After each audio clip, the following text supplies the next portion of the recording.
અલકાપુરીમાં car ચાલકે કાબુ ગુમાવતા દિવાલ સાથે અથડાઈ એરબેગ ખુલી ગઈ। વડોદરા શહેરના અલકાપુરી વિસ્તારમાં આજે કાર અકસ્માતની ઘટના બની હતી। કુંજ સોસાયટી નજીક એક કારના ચાલકે અચાનક કાબુ ગુમાવતા કાર ઘરની દિવાલ સાથે ધડાકાભેર ભટકાઈ ગઈ હતી।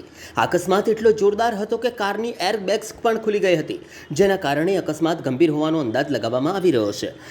પ્રાપ્ત માહિતી મુજબ આ અકસ્માત વહેલી સવારે થયો હોવાની શક્યતા વ્યક્ત કરવામાં આવી રહી છે।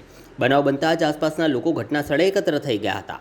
હાલ અકસ્માતમાં કોઈને ઈજા પહોંચી છે કે નહીં તેની ચોક્કસ માહિતી સામે આવી નથી, પરંતુ આ ઘટનાની જાણ થતાં પોલીસને કરવામાં આવતા પોલીસ ઘટના સ્થળે આવી પહોંચી હતી અને આગળની કાર્યવાહી હાથ ધરી હતી।